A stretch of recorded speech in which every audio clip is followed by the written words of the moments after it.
1 Chroniques, chapitre 10. Les Philistins livrèrent bataille à Israël, et les Israélites prirent la fuite devant eux. Ils tombèrent morts sur le mont Gilboa. Les Philistins rattrapèrent Saül et ses fils, et ils tuèrent Jonathan, Abinadab et Malki-Shua, les fils de Saül.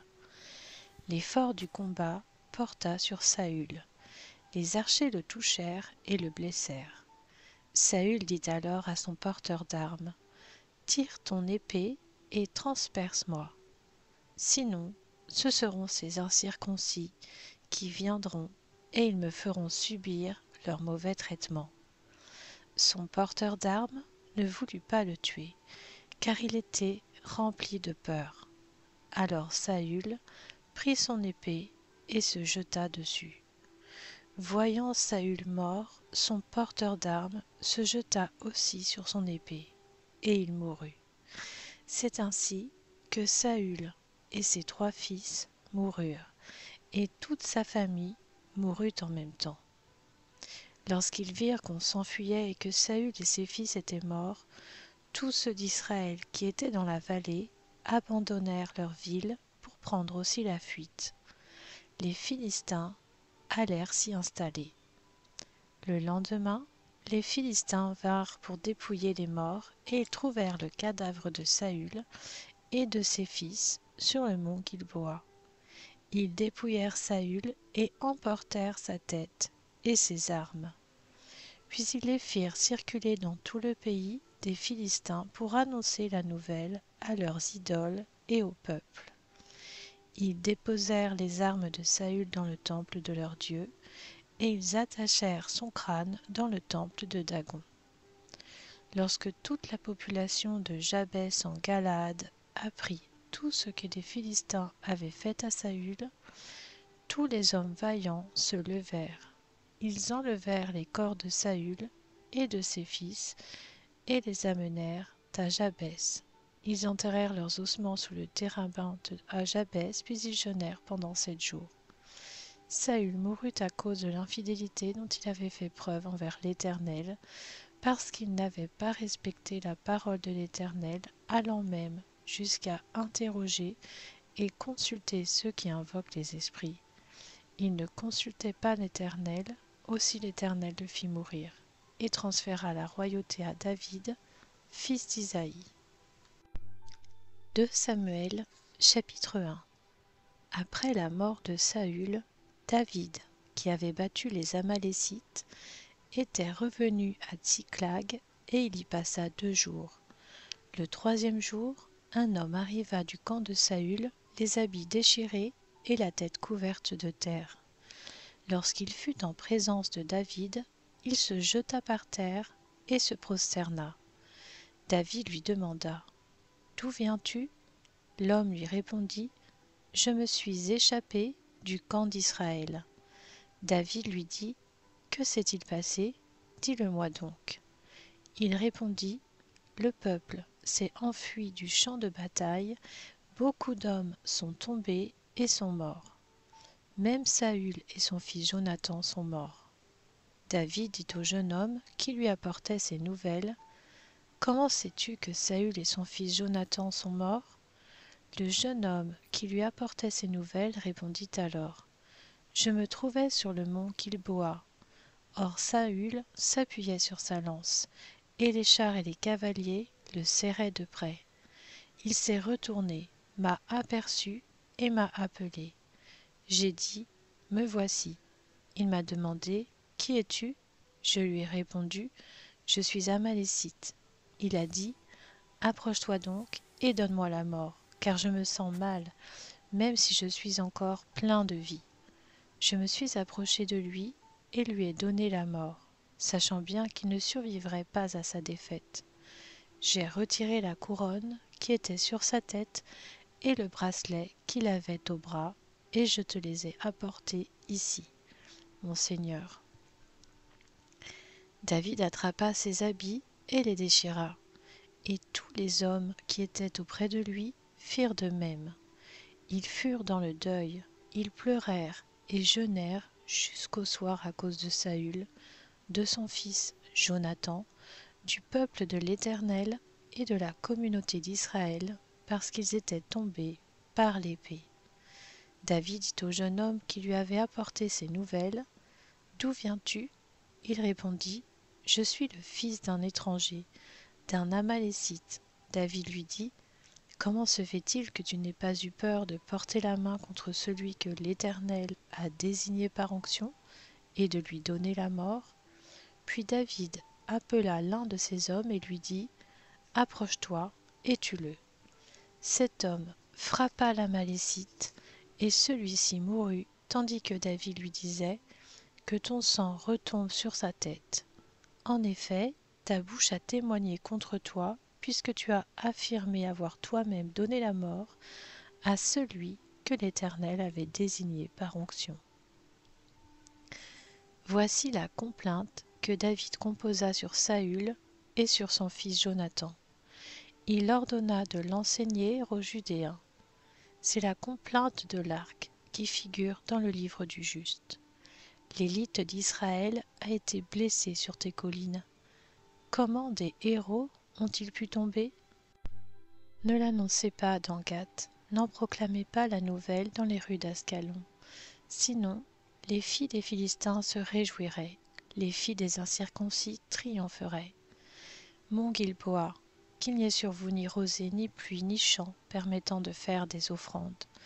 En effet, c'est là qu'a été jeté le bouclier des héros, le bouclier de Saül. Plus jamais on ne le graissera avec de l'huile.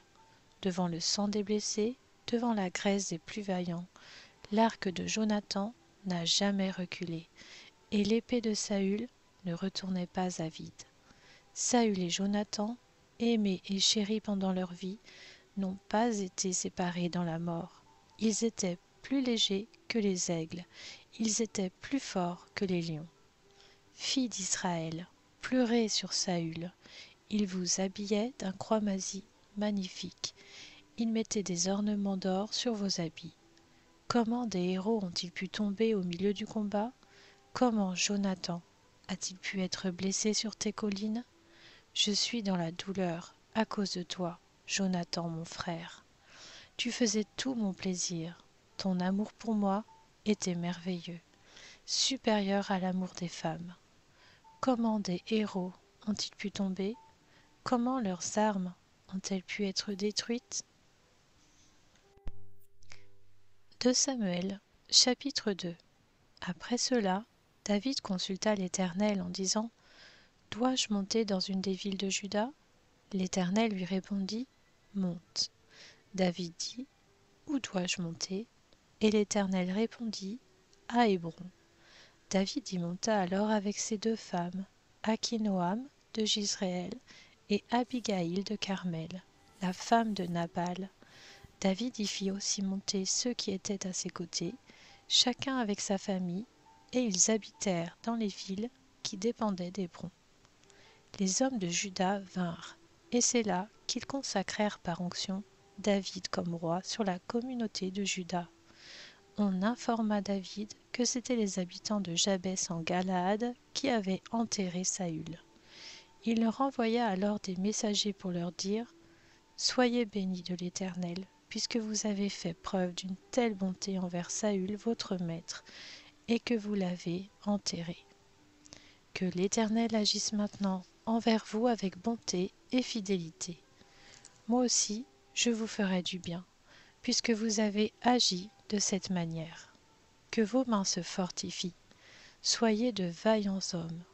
En effet, votre maître Saül est mort, et c'est moi que la communauté de Juda a désigné par onction comme roi sur elle. » Cependant, Abner, fils de Ner et chef de l'armée de Saül, avait pris Ish-Boshet, le fils de Saül, et l'avait fait passer à Mahanaïm. Il l'avait proclamé roi sur Galaad, sur les Assérites, sur Jizréel, sur Éphraïm, sur Benjamin et sur tout Israël.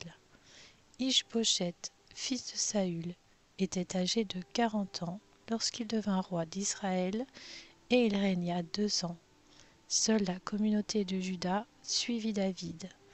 La période pendant laquelle David régna à Hébron sur la communauté de Juda fut de 7 ans et 6 mois. Abner, fils de Ner, et les serviteurs d'Ish-Boshet, le fils de Saül, sortirent de Mahanaïm en direction de Gabaon.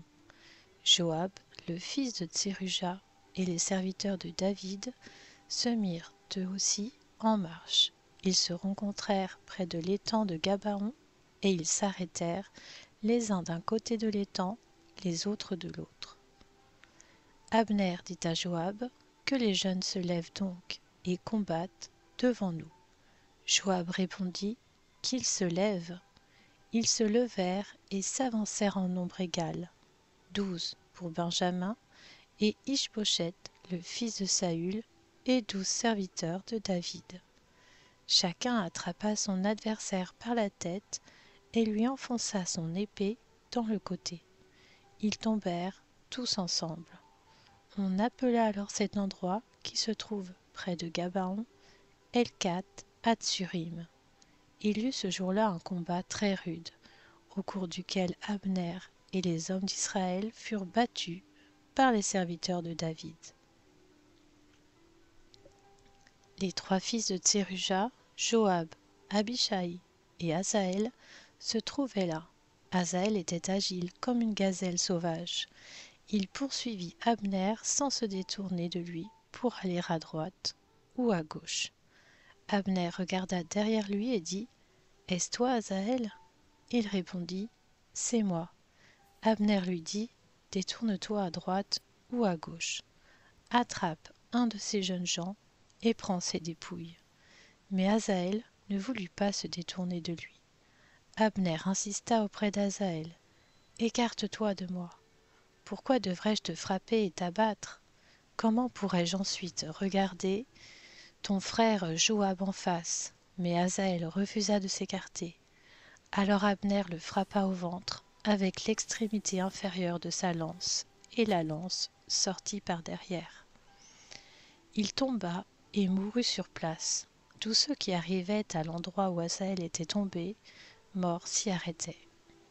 Joab et Abishai poursuivirent Abner, et le soleil se couchait quand ils arrivèrent à la colline d'Ama, qui se trouve en face de Giach sur le chemin du désert de Gabaon. Les Benjaminites se rassemblèrent derrière Abner pour former un seul bloc, et ils s'arrêtèrent au sommet d'une colline. Abner cria à Joab, « L'épée va-t-elle nous dévorer indéfiniment? Ne sais-tu pas que cela débouchera sur de l'amertume? Quand diras-tu enfin à ton peuple de ne plus poursuivre ses frères ?» Joab répondit, « Dieu est vivant. Si tu n'avais pas parlé, l'armée n'aurait pas cessé de poursuivre ses frères avant le matin. » Il sonna alors de la trompette, et toute l'armée s'arrêta. Ils cessèrent de poursuivre Israël et de combattre. Abner et ses hommes marchèrent toute la nuit dans la plaine. Ils passèrent le Jourdain, traversèrent tout le Bitron et arrivèrent à Mahanaïm. Joab mit fin à leur poursuite d'Abner et rassembla toute l'armée. Il manquait 19 serviteurs de David et Asaël. Cependant, les serviteurs de David avaient frappé à mort 370 hommes de Benjamin et d'Abner. Ils emportèrent Asaël et l'enterrèrent dans le tombeau de son père, à Bethléem. Puis Joab et ses hommes marchèrent toute la nuit, et ils arrivèrent à Hébron au lever du jour.